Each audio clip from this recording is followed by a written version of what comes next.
Hello বন্ধুরা, কৃষ্ণার রান্নাঘরে সবাইকে স্বাগত। আজকে আপনাদের এমন একটা রেসিপি দেখাবো যেটা আগেকার দিনে মা দিদারা এটা দেখাতো। আমি একটা গোটা চাল কুমড়ো নিয়েছি। চাল কুমড়োটাকে টুকরো করে কেটেছি, কেটে এই মাঝখান দিয়ে ভাগ করে নিয়েছি, একটু ফাঁকা করে নিয়েছি যাতে পুরটা ভরা যায়। দেখুন, এরকম ভাগ করে নিতে হবে, কেটে নিতে হবে। এখানে 7টা টুকরো নিয়েছি। এটা বানানোর জন্য রেসিপি লাগছে বেসন, ব্যাটার বানানোর জন্য বেসন লাগছে। আর ফার্স্ট হচ্ছে সর্ষে আর পোস্ত। পোস্তর পরিমাণটা একটু বেশি দেবেন আর সর্ষেটা একটু কম নেবেন, কারণ পেটের তো সবার সমস্যা থাকে, ওই জন্য একটু পোস্তটা বেশি নেবেন। সর্ষে আর পোস্ত, আর রইল এর সঙ্গে কাঁচা লঙ্কা। কাঁচা লঙ্কা দেবেন, আমি 2টো কাঁচা লঙ্কা নিয়েছি, যে যেমন ঝাল খান সেরকম দেবেন। লাগছে হলুদ, লাগছে গুঁড়ো লঙ্কা, লাগছে চিনি, লাগছে নুন আর সাদা তেল। রিফাইন্ড অয়েলে পুরো ভাজাটা হবে। এই হচ্ছে রেসিপি। এইবার প্রথমে আমি জল গরম বসিয়ে দিয়েছি। এখানে গ্যাস জ্বালিয়ে দিচ্ছি।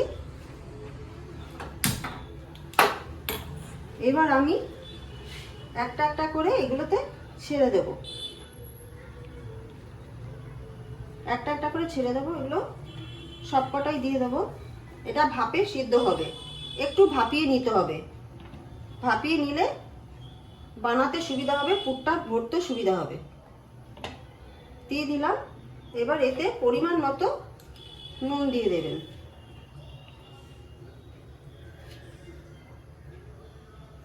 নুন দিয়ে দিলাম পরিমাণ মতো। এবার সামান্য একটু চিনি ফেলে দেবেন ওতে।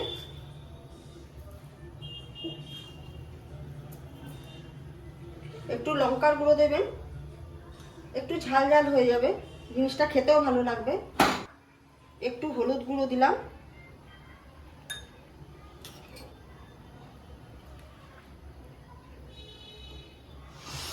এটা নাড়া দিয়ে দিলাম। এবার এটা ভাপে সেদ্ধ হবে একটু। এবার ঢাকনাটা এবার আমি দিয়ে দিচ্ছি।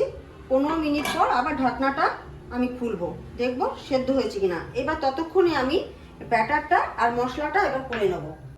15 মিনিট পর ফিরে আসলাম আবার রান্নাঘরে। এই যে চাল কুমড়োটাকে ভাপিয়ে নিয়েছি, আর সর্ষে পোস্ত, আর এতে আছে নুন, আছে পরিমাণ মতো নুন নিয়েছি, 2টো কাঁচা লঙ্কা নিয়েছি, আর একটু মিষ্টি নিয়েছি, সামান্য মিষ্টি নিয়েছি। এটা পেস্ট করে নিয়েছি একসাথে। আর সঙ্গে সাথে রয়েছে রাইস ব্র্যান অয়েল, সাদা তেল। আর এই ব্যাটারটা বানিয়ে নিয়েছি ভাজার জন্য। এই ব্যাটারটার মধ্যে আছে একটু সামান্য রেড চিলি পাউডার নিয়েছি, পরিমাণ মতো নুন আর চিনি পরিমাণ মতো নিয়ে ব্যাটারটা গুলিয়ে রেখে দিয়েছি। এবার আমি এই সর্ষে পোস্ত পেস্ট করে রেখেছি, এটা এবারে পুরটা ভরবো। দেখুন, ভাপিয়ে নেওয়ার পর এই যে সবকটায় পুর ভরা হয়ে গেছে। ওইদিকে তেল গরম বসিয়ে দিয়েছি। এবার আমি এক এক করে ব্যাটারে ডুবিয়ে ছাড়বো, তেলে ছাড়বো।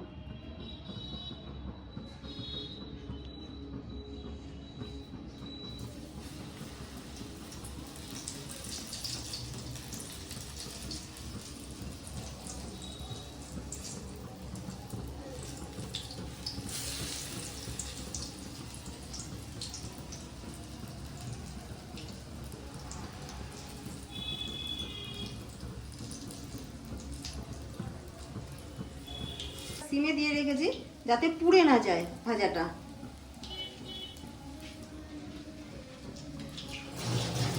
এবার আমি উল্টে দিচ্ছি, একটা পিঠ হয়ে এসছে।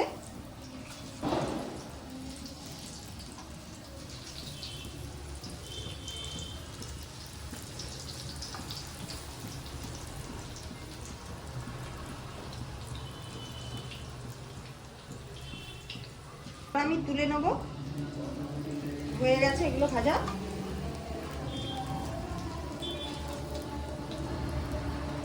একটা একটা করে সব তুলে নেব যাতে ফুলে না যায়, সাবধানে তুলতে হবে।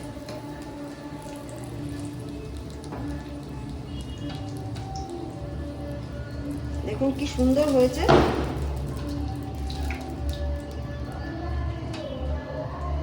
এইভাবে পরপর সবকটা একটা একটা করে এরকম ভেজে নিতে হবে।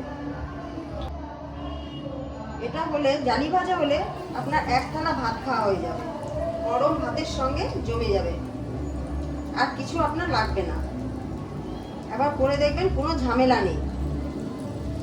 রাতের বেলা কিছু ভালো লাগছে না, এই দিয়ে আপনি শুধু খাওয়া হয়ে যাবে গরম ভাতের সাথে।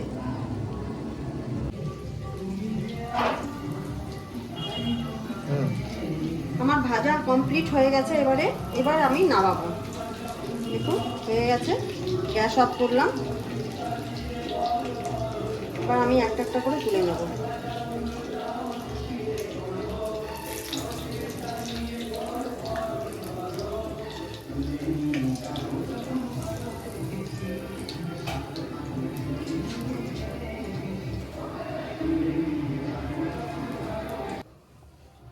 দেখুন দেখতে কত সুন্দর হয়েছে ভাজাগুলো। এরকম গরম ভাতের সঙ্গে এরকম ভাজা জমে যাবে, আর কোনো কথা হবে না। একবার করে খেয়ে দেখবেন, তাহলে বুঝবেন রান্নাটা কেমন।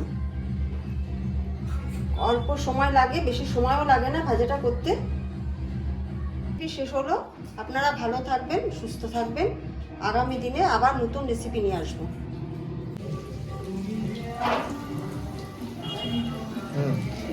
আমার ভাজা কমপ্লিট হয়ে গেছে। এবার আমি নামাবো। দেখুন হয়ে গেছে, গ্যাস অফ করলাম। এবার আমি একটা একটা করে তুলে নেব।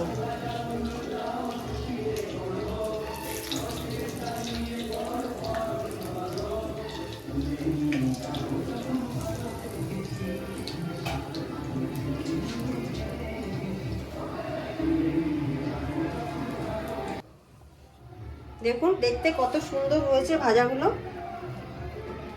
এরকম গরম ভাতের সঙ্গে এরকম ভাজা জমে যাবে, আর কোনো কথা হবে না। একবার করে খেয়ে দেখবেন, তাহলে বুঝবেন রান্নাটা কেমন। অল্প সময় লাগে, বেশি সময়ও লাগে না ভাজাটা করতে। শেষ হলো। আপনারা ভালো থাকবেন, সুস্থ থাকবেন। আগামী দিনে আবার নতুন রেসিপি নিয়ে আসবো।